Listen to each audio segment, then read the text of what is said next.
Hey there. Welcome back. Today we are going to start looking for a way to get the hell out of Dodge. And I have a feeling that it's not going to go very well. But, you know, hope for hope's sake. Cool. Immediately starting us off with the scares. We have windows breaking for no reason. Although, I guess this room is on fire, so maybe the fire broke the glass or something. I've seen that happen in like movies and shit. Oh my god, what is this horse shit? No you don't. Crap! I wasted my bottle. Oh, that is quite a camera angle. I have just screwed this up. I have really screwed the pooch on this one. Oh, Sebastian's just covered in gore, and it's like the first minute of the video. Oh, man. So I tried to get that guy with his own trap. Oh, crap! I tried to get that guy with his own trap, but it didn't work out very well. Thankfully, though, I got pretty lucky on that lady. See, the lady variant of the Haunted are a little bit different than their male counterparts. They are a lot more like fast and erratic, and they don't pause when they come like near you. Yeah, come on. Come on. Yeah! Ate it.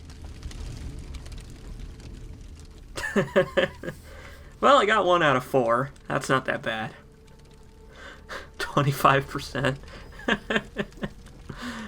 Oh, what's this I have here? Hello! I'll take it. Yeah.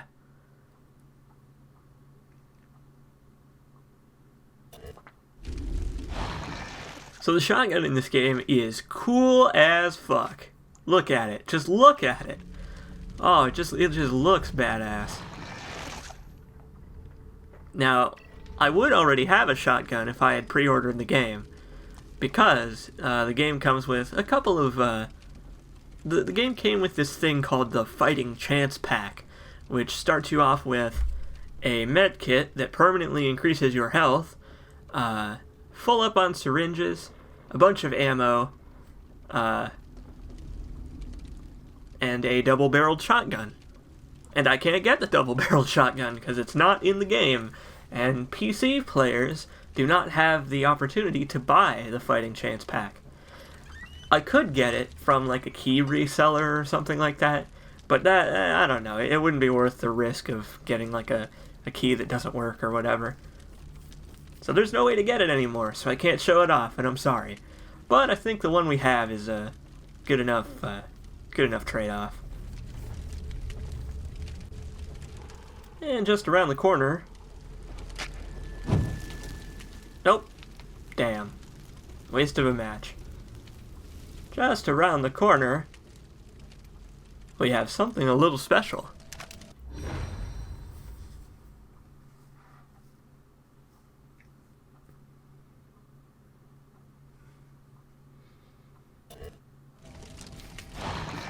Yes, the aptly named Agony Crossbow is this game's gimmick weapon, and it's actually really fucking cool. It is a really cool weapon. I really like it a lot.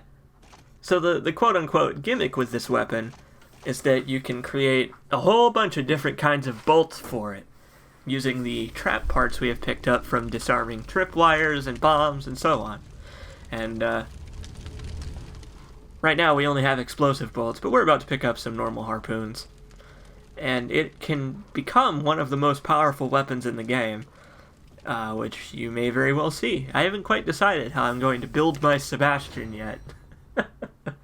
Oh, look at it! It's so cool! Getting a headshot with a harpoon bolt will instantly kill anything, but the trade-off is that the harpoons have travel time, so it's very hard to line up a headshot. And this guy has a rifle. But it's not a rifle for us. We are not allowed to have that rifle.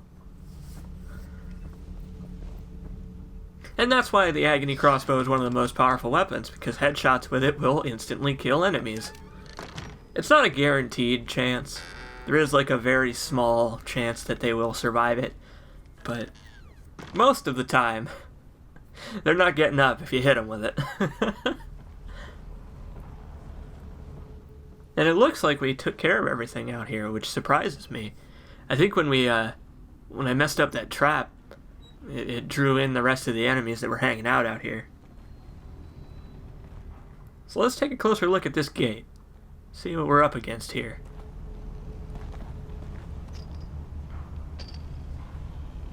Great. There's gotta be something that'll get through this. Maybe a chainsaw or something. That's right.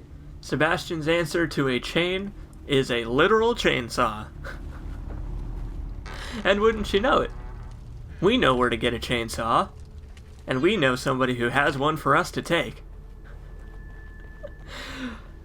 But why don't we not bother with him? Why don't we check up on the doc and see if he's got any advice for us? Because I don't think we're quite ready to tango with that guy just yet. I mean, you saw how quickly he took us out in the intro. I would like to have my revenge, but it's gonna have to wait. And I would like to say that I don't know what that lever does. That lever and the lever on the other side of the wall, I have never pulled those because I'm too scared that they're just gonna kill you, because fuck you, right? Like, there are no holes in the ceiling or the floor, and there's like no bombs or anything around here. So it's just not worth it. But I bet it would be a pretty stylish way to kill this guy. This guy and his hangy-outy guts. Or the knife. You know, knife works too.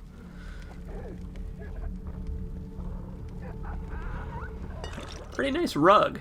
I do enjoy the aesthetics going on here. I guess the architecture on the inside of the buildings has more of a kind of a modern, like... Well, I say modern, but I mean like an old, like, cabin kind of feel to them. The architecture in this game is a mixture of a lot of things, especially in this area. Clunk. So there you go. That's the Agony Crossbow. One of the benefits to the crossbow, actually, is that despite the crazy amount of noise that exploding head made, it is completely silent, which is surprising. If an enemy does not see it, as this guy did not, they won't become hostile. And even though the enemies in this game have a pretty short sight radius, they have a very, very long hearing radius. And so any loud noises will draw a lot of them.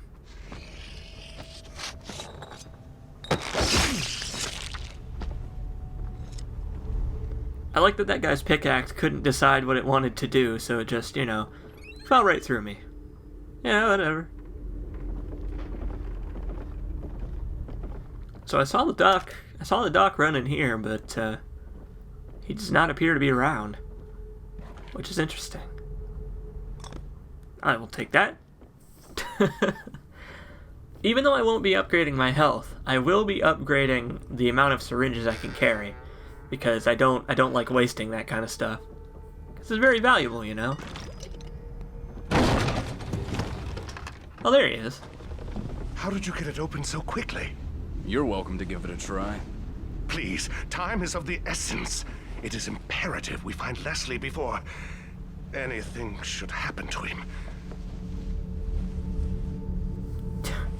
I like that he assumes that Sebastian has opened the gate, when that is definitely not true. Not a possibility.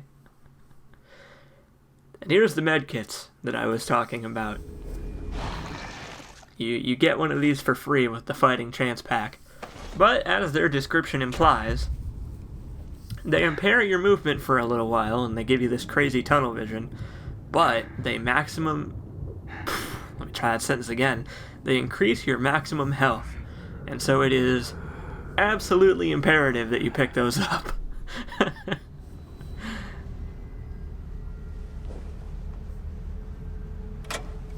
Experiment number 4. Subject numbers 4 through 13. Brainwave activity diminished, but synchronization achieved. Subjects should begin experiencing a shared consciousness. Previous trials indicated rapid deterioration of consciousness. Their minds became an exquisite mass, an amalgam of mental carrion. I'll have to connect myself if I want to experience their terror before it diminishes. Well, that's cryptic. I am I'm a little bit upset that that's the log that we find first. I would have preferred to find another one first, because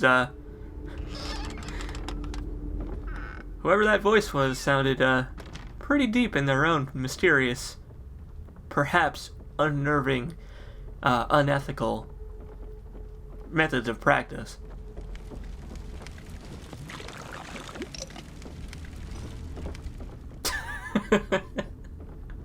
I just love that he stops and bends down, picks up the goop.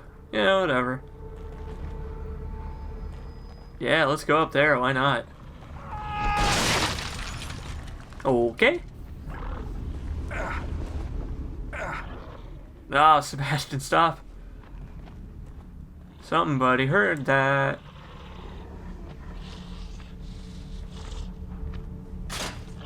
Ah, what a loser.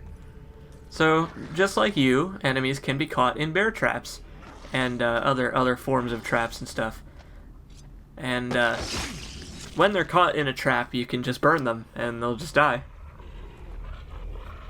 But it looks like that guy falling down caused some of our dear friends over here to wake up. So let's just nip that in the bud before it becomes too big of a problem. I actually kind of appreciate that. The enemies, there aren't any respawning enemies in the more open areas in this game, but there are certain triggers that will cause more enemies to spawn.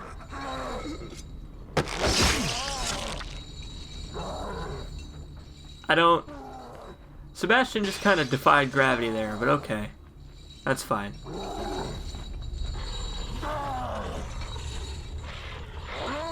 Oh, hello.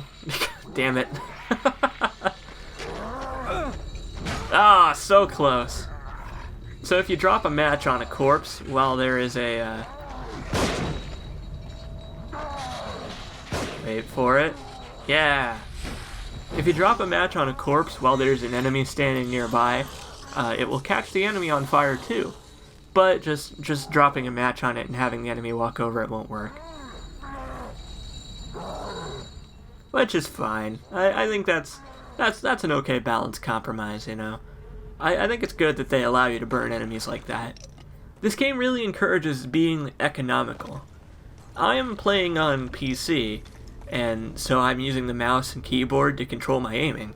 So I don't really need to go for leg shots and stuff. It's a lot easier to go for headshots on the mouse. But the game really encourages you to do leg shots so that the enemy falls over, and then you can just run over and burn them. Which, you know, kind of defeats the purpose of the critical hit upgrades.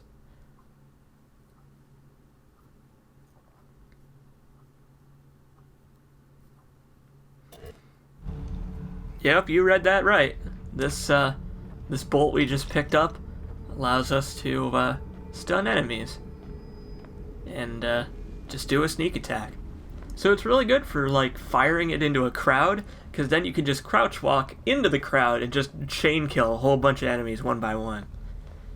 But it doesn't last all that long, so we're gonna have to upgrade it before we can do that. But boy, is it gonna be fun when I get to show that off. That is one of my favorite things about the Agony crossbow, is just the pure amount of ways that it can basically trivialize the game.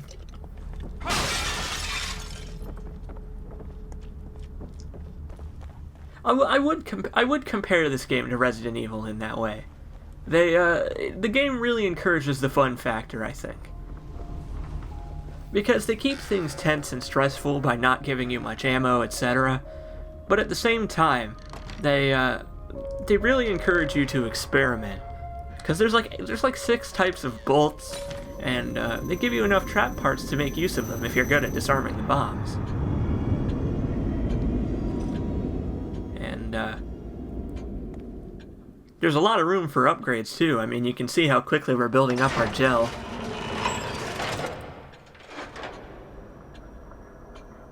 And I actually don't remember what I upgrade right about now. I have pretty much forgotten, because at the time of this recording, I have actually started to re-record the game in 1080p. This is the last video that will be in 720p. I got a new graphics card for my computer, and so I can record in a much higher visual quality without a performance hit. This game is optimized very poorly, and so I definitely needed the extra performance.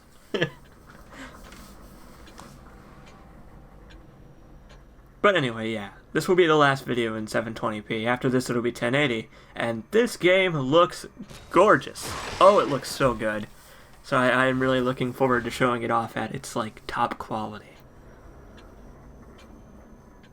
I think for the purposes of this LP, I'm going to spread around my upgrades, because it would be pretty easy to pull, like, a Dead Space and focus, like, solely on the pistol, and make that, like, the lone survivor of my arsenal upgrade.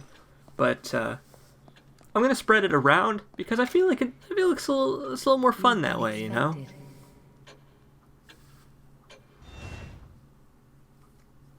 By the way, if you heard a clicking sound just now while I was talking, that was the door unlocking. That side door. So now we can go through that door. I don't know why it's not unlocked from the beginning, but whatever, you know. I guess it's just because you don't really have a reason to go through that door. Because you don't have very many keys at this point.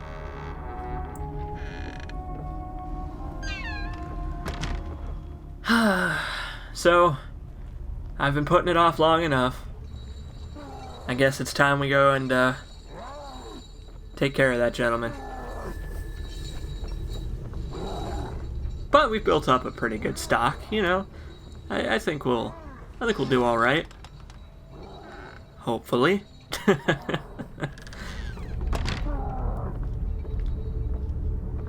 So the first boss, quote unquote, of the Evil Within is the Sadist, the gentleman from the intro. He is back, and his chainsaw has not gone anywhere. And I missed.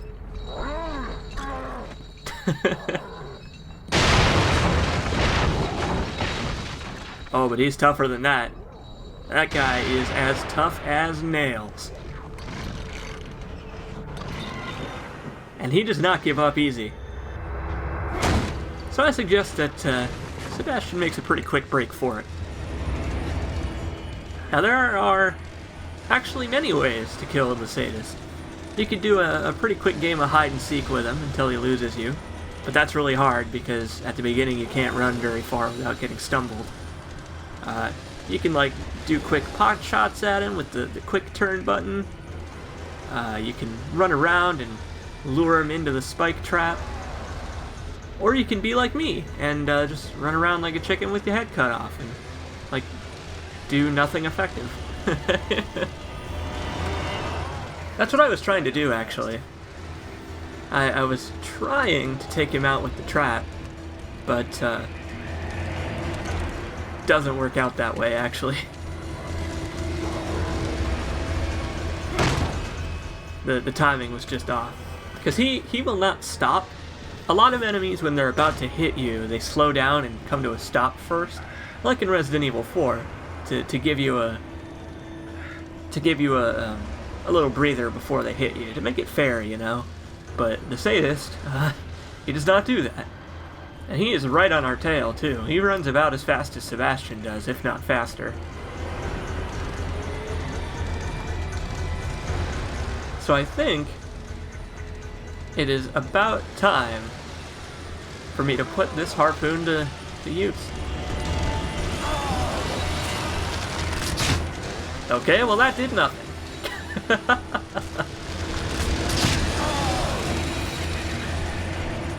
However, he is weak to flash bolts. Now the game does not tell you that, but if you figure it out, it can be pretty useful.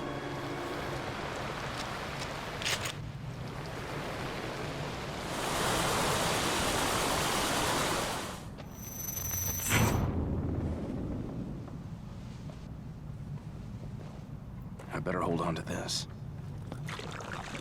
Well, that was a pretty mysterious guy. It's too bad Sebastian was looking the other way. So we've killed the sadist. That guy that was giving us so much trouble in the intro is now nothing but a memory. And we have free roam of this place now. After you kill him, all the enemies disappear. There's not much more to do here, but, you know, it's nice to have a quick breather first.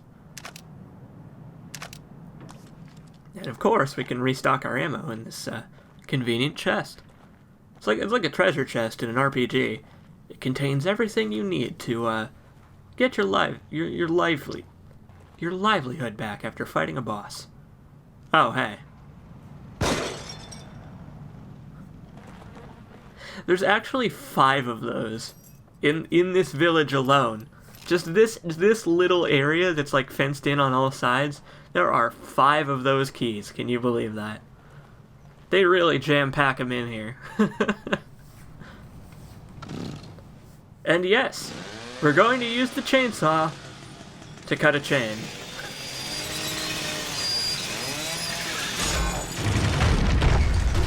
Fine. Let's get the hell out of here. I'll see you guys next time. Wait! Over here! Wait, officer. You must take me with you. Detective Castellanos. Leslie should be just ahead. It is imperative that we find him.